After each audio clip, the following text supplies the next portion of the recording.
Những người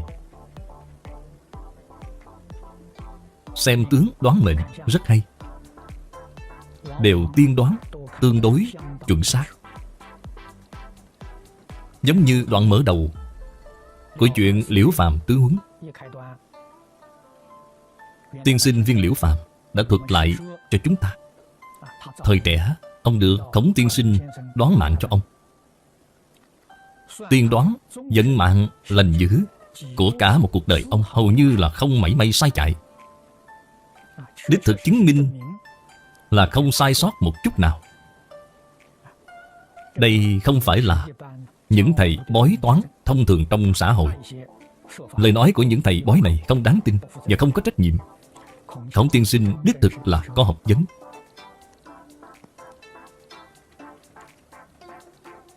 Ông có kiến thức, cũng có tu dưỡng, cho nên ông mới có thể tiên đoán một cách chính xác như vậy. Từ đó chúng ta biết được cuộc đời của một con người quả thật là giống như người phương Tây từng nói. Tôi trước đây từng xem qua những lời tiên tri của nhà tiên tri người Pháp Nostradamus. Trong đó ông rất nhiều lần nói đến cuộc đời của một người giống như một cuốn kịch bản đã được viết sẵn. Họ sống theo cuốn kịch bản này. Không có ai có thể thay đổi kịch bản này. Điều này đều là quan niệm về số mạng. Phật Pháp thừa nhận vận mạng là có thật. Thế nhưng vận mạng nhất định có thể thay đổi được, chứ tuyệt đối không phải nói là cố định. Trước tiên chúng ta cần hiểu vận mạng từ đâu mà có. Là do chính mình tạo ra. Nghiệp nhân, quả báo ở trong đó vô cùng phức tạp. Nghiệp nhân có liên quan đến vô lượng kiếp trước.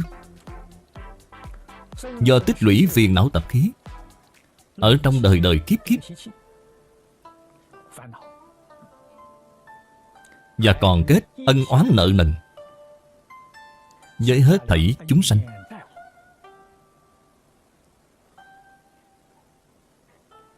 Đến những đời tiếp theo, khi nhân duyên hội tụ thì phải trả nợ. Do đó nợ mạng phải trả mạng, nợ tiền phải trả tiền. Những nghiệp nhân trong quá khứ, nếu như chúng ta bình lặng mà tư duy quan sát cuộc đời của chính mình, thì sẽ tự chứng minh được. Trong cuộc đời này, tất cả những người mà chúng ta gặp, hết thảy sự, hết thảy vật, suy nghĩ thật tỉ mỉ, sẽ thấy có người đối với mình tốt. Đó là vì trước đây chúng ta có ân huệ với họ. Nếu có người đối với mình không tốt, chung sống không tốt, là do trước đây chúng ta có oán với họ. Khi chúng ta đạt được tài vật, thì trong tâm sẽ hiểu là do người khác trả nợ cho chúng ta. Khi chúng ta bị tổn thất, thì sẽ hiểu được là chúng ta trả nợ họ. Nhà Phật nói rất rõ ràng, người sống ở thế gian chẳng qua cũng chỉ là báo ân, báo oán, đòi nợ trả nợ mà thôi. Tất cả đều là vì những điều này mà đến. Cho nên Phật tổng kết thành một câu: nhân sanh có ý nghĩa gì vậy? Là nhân sanh thù nghiệp. Chữ thù nghĩa là đền đáp. Chữ nghiệp có nghĩa là nghiệp đã tạo trước đây. Nếu trước đây tạo nghiệp thiện, thì đời này bạn sẽ hưởng phước. Nếu kiếp trước bạn tạo ác nghiệp, thì đời này cuộc sống sẽ khó khăn vất vả. Thế nhưng nghiệp thì luôn không ngừng tạo, quả thì cũng không ngừng nhận. Nhân quả tuần hoàn. Khi bạn hưởng phước, nhất định sẽ lại tạo nghiệp. Chúng ta sẽ không nói người khác. Trong lịch sử Trung Quốc có thập toàn lão nhân. Nói về phước báo, thì từ xưa đến nay không ai có thể sánh được với Hoàng đế Càn Long. Phước đức, thông minh trí huệ, khỏe mạnh trường thọ, ông đều có đầy đủ cả. Đó quả thật là phước báo do ông tu được từ vô lượng kiếp đến nay mà có. Ông làm hoàng đế 60 năm, sau đó làm 4 năm Thái Thượng Hoàng. Thế nhưng trong cuộc đời mình, ông cũng đã tạo không ít ác nghiệp. Khi phước báo hưởng hết rồi, thì ác báo sẽ hiện tiền.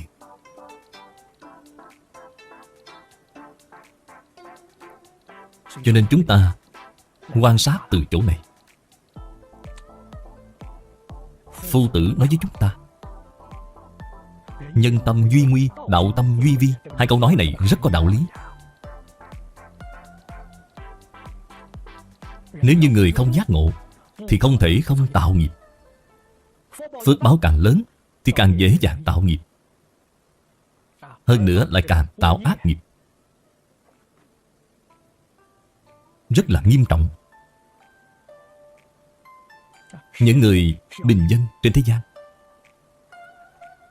không có uy đức, không có quyền thế, cho nên những tội nghiệp cả đời tạo ra tương đối ít, tương đối nhỏ.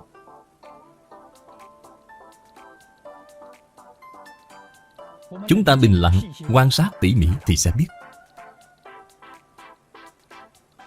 Chúng ta may mắn được thân người.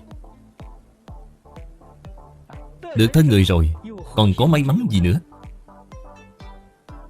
Đó chính là được thân người rồi còn được nghe Phật Pháp. Thế thì thân người này rất may mắn.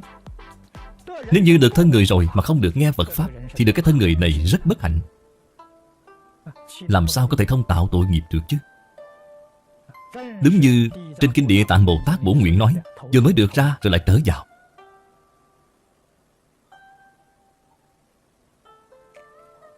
Lập tức lại bị đọa lạc lại rồi. Là việc trong chớp mắt. Thật là bi thương, thật là đáng sợ. Người được xem là phú quý chính là được tiếp nhận sự giáo dục của Thánh Hiền. Cội nguồn giáo dục của Thánh Hiền có hai loại. Thứ nhất là đại triệt đại ngộ, là từ trong tự tánh mà lưu xuất ra. Đó chính là trí huệ chân thật, triệt để hiểu rõ chân tướng vũ trụ nhân sanh. Chân tướng vũ trụ nhân sanh là gì?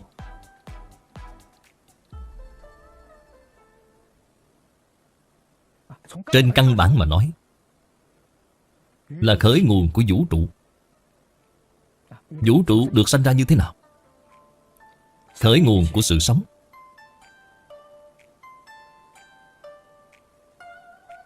Mối quan hệ giữa vũ trụ và sự sống. Điều này là đại căn bản. Sau khi chúng ta hiểu rõ rồi, Thánh Hiền Nhân dạy chúng ta đạo làm người, dạy chúng ta chung sống trong mối quan hệ giữa người với người, quan hệ giữa người với hoàn cảnh tự nhiên, quan hệ giữa người với thiên địa quỷ thần. Điều này chính là đại học vấn, giáo huấn của cổ thánh tiên hiền thế xuất thế gian.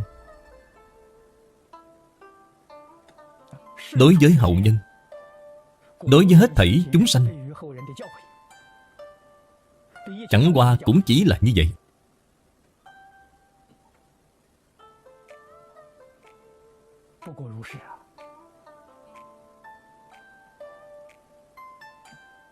Sau khi hiểu rõ rồi thì người này có thể tránh hung gặp phước, tự cầu đa phước. Chúng ta vẫn chưa minh tâm kiến tánh,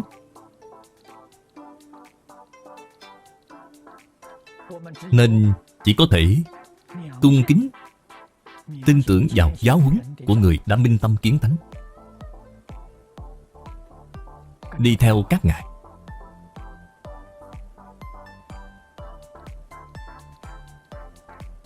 Đoạn này của Thái Thượng Cảm Ứng Thiên dạy chúng ta không khác gì với giáo huấn của chư Phật Bồ Tát và Đại Thánh Đại Hiền. Đoạn kinh văn này về lý luận thì không nói nhiều, nhưng trên sự tướng thì nói cũng không ít. Đối với chúng ta rất hữu dụng. Nếu như trên sự tướng không thể sửa đổi được, thì chúng ta có tiếp nhận giáo huấn của chư Phật Bồ Tát cũng rất khó để khai ngộ. Đó là vì nguyên nhân gì vậy? Là phiền não nghiệp chướng đã chướng ngại giác ngộ, nên không thể khai ngộ. Vậy điều kiện để khai ngộ là gì? Cổ Đại Đức thường nói phiền não nhẹ, trí huệ tăng. Chúng ta có phiền não nặng như vậy, làm sao có thể khai ngộ được chứ? Căn cứ vào giáo huấn của Thái Thượng Cảm Ứng Thiên để mà tu học chính là phương pháp rất tốt để đoạn phiền não. Nhà Phật nói đến tổng cương lĩnh của việc tu học là trì giới đắc định, nhân định khai huệ. Đây là con đường rất rõ ràng, là con đường thành Phật.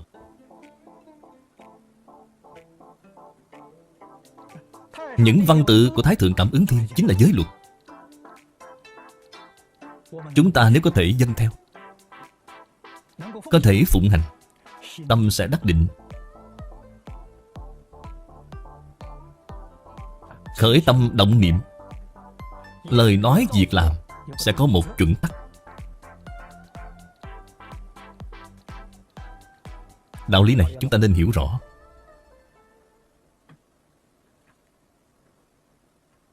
Cầu trân quý vật lực, tuy rằng chỉ nói 4 câu, nhưng câu này là nguyên tắc. Chúng ta nhất định cần phải thấu hiểu điều đó. Chúng ta cần biết sự khó khăn của vật lực có được không dễ dàng. Tuy rằng ngày nay khoa học kỹ thuật phát triển, năng lực sản xuất được nâng cao, không phải vất vả như người xưa sử dụng số lượng lớn máy móc để chế tạo sản xuất dễ dàng. Nhưng chúng ta cần thường xuyên nghĩ đến, ngày nay ở thế gian này vẫn còn biết bao nhiêu người thiếu thốn những vật dụng hàng ngày.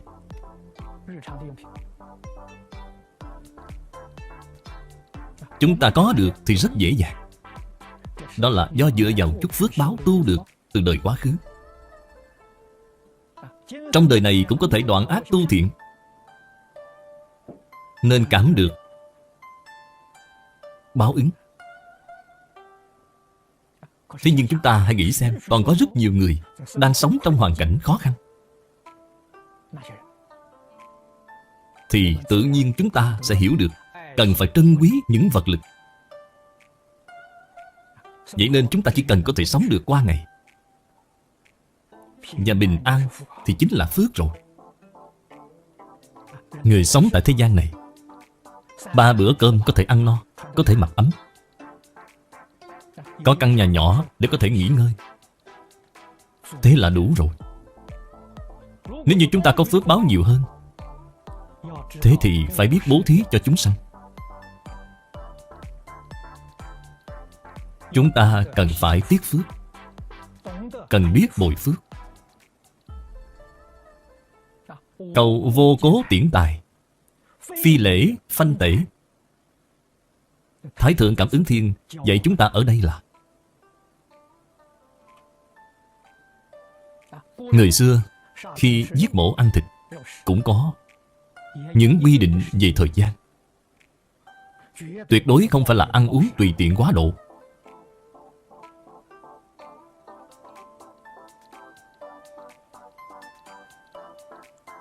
Chữ tiễn tài ở đây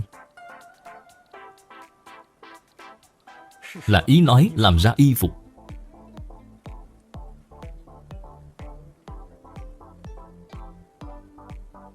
Chữ phanh tể là ẩm thực.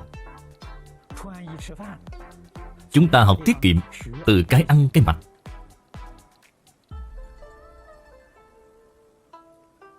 Đây là đời sống vật chất, không thể thiếu ở trong thường ngày.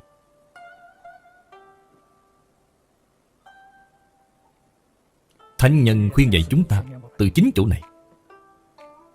Chúng ta có thể tiết kiệm một phần, tức là có thể giúp đỡ người khác một phần. Nên cần thường giữ cái tâm này.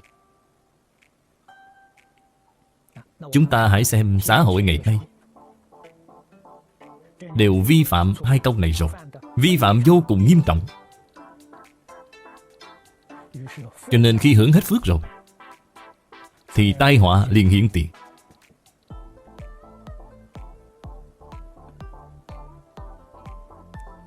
Thời xưa, quần áo nhất định là vì nhu cầu thiết yếu của chính mình. Phật đã quy định 3 y 1 bát cho đệ tử xuất gia.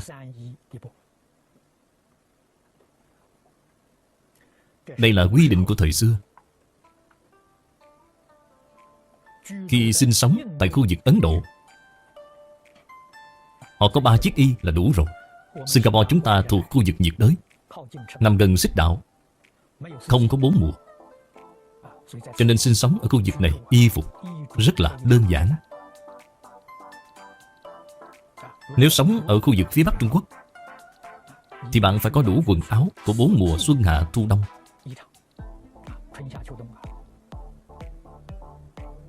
Tuy là chúng ta sống ở khu vực này, thế nhưng nếu muốn đi đến phía Bắc để du lịch thì vẫn phải cần có thêm y phục.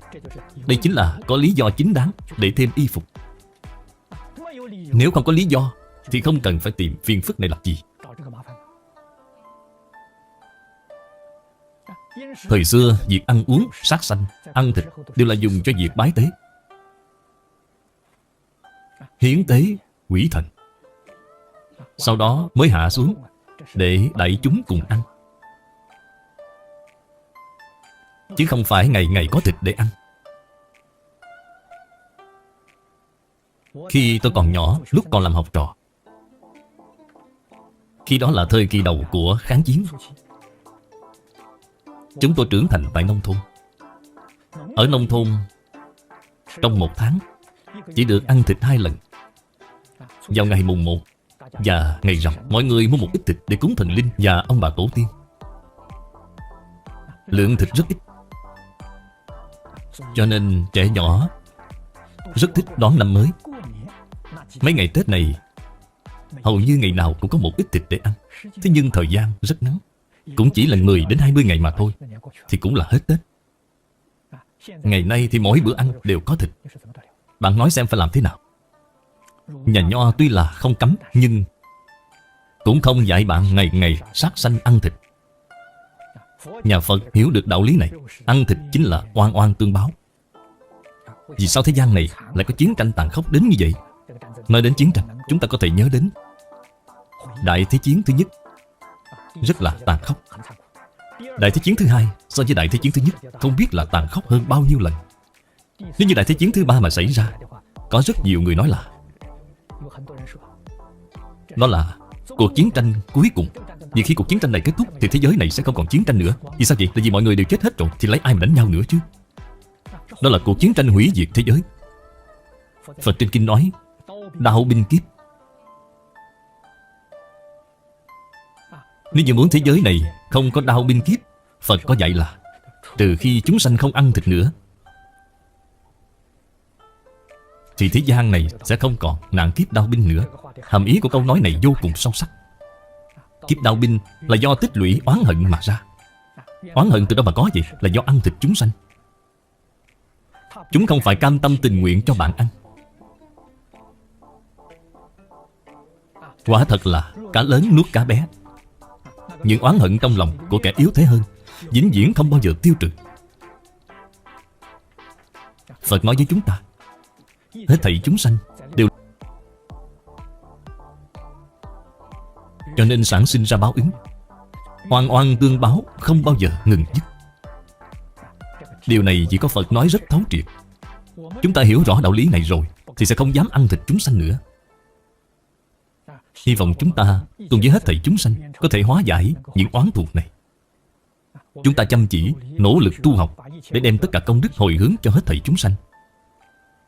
Đó là sám hối, là chuộc tội. Cho nên trân quý vật lực là bắt đầu làm từ trong cuộc sống hàng ngày. Người thông thường xem những điều này là chuyện nhỏ, là chuyện lặt vặt không đáng kể. Đây là điều dễ phạm phải nhất.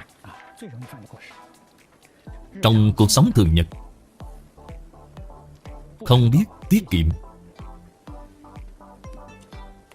Phật trên kinh giáo dạy chúng ta thực tồn ngũ quán. Hàng ngày khi chúng ta ăn cơm đều nên phải quán tưởng. Nội dung quán tưởng là để cho chúng ta biết yêu quý vật lực và nhân lực, từ đó mà sanh khởi ý niệm cảm ơn. Mỗi sợi chỉ sợi tơ, hạt cơm giọt nước, có được đều không dễ dàng gì. Chúng ta cần phải biết, nhờ sự vất vả của người nông dân và công nhân, chúng ta mới có được sự tiện lợi trong cuộc sống hàng ngày. Tuy là ngày nay khoa học kỹ thuật phát triển, tiết kiệm được rất nhiều nhân công, lợi dụng máy móc để trồng trọt, sản lượng đã được tăng lên rồi. Thế nhưng chúng ta vẫn cần biết phải tiết kiệm.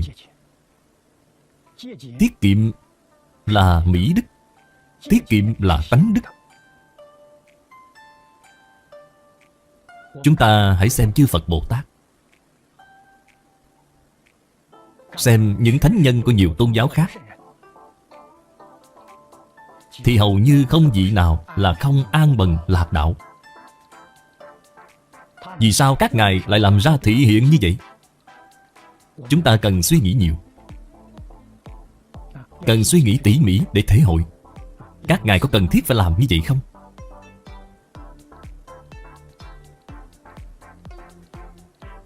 Bình lặng tư duy và quan sát, chúng ta sẽ hiểu ra là họ không vì bản thân họ, mà là vì những chúng sanh khổ nạn. Tuy là khoa học kỹ thuật phát triển cao độ, thế nhưng chúng sanh vẫn không thắng nổi nghiệp lực. Mỗi một người thành thật mà nói, nếu như không thể chuyển mê thành ngộ, thì cả đời sẽ bị vận mạng trói buộc. Giống như nhà tiên tri người Pháp đã nói, con người không thoát khỏi sự chi phối của vận mạng. Cuộc đời của con người đều chịu sự an bài của vận mạng, giống như vở kịch vậy, căn cứ theo kịch bản để mà diễn. Có mấy ai trong cuộc sống có thể thay đổi được vận mạng của chính mình, thì đó chính là người tu hành chân thật của tôn giáo đó. Người tu hành bất luận là ở tôn giáo nào, nói tóm lại, đều dạy bạn đoạn tham sân si, đều dạy bạn mỗi ý niệm, mỗi hành vi đều vì hết thảy chúng sanh mà tạo phước. Thì đó là người chân thật tu hành. Họ nhất định hoan hỷ là một tấm gương tốt cho đại chúng xã hội. Điều này trong Phật Pháp gọi là công đức chân thật.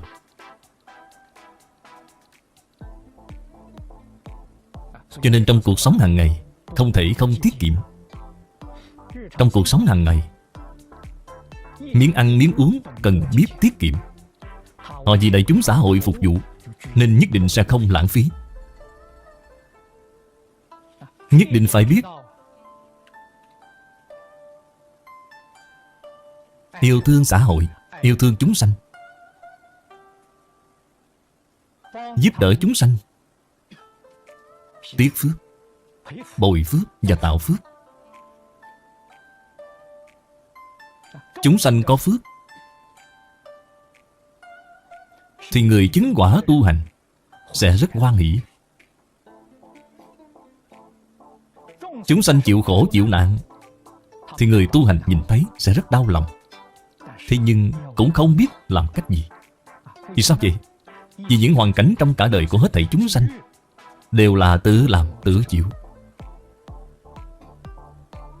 Điều mà chư Phật Bồ Tát và Đại Thánh Đại Hiền có thể giúp đỡ được chính là dạy học, là hướng đạo. Người có trí huệ, người có phước đức, khi gặp được rồi, có thể y giáo phụng hành, có thể tin, có thể giải, có thể hành. Vận mạng của người này liền sẽ được chuyển trở lại. Nếu như không chịu y giáo phụng hành thì không thể chuyển đổi vận mạng được rồi. Người biết chuyển đổi thì chuyển từ trên ý niệm, vĩnh viễn giữ gìn thiện niệm, thì đây là người chân thật biết tu hành.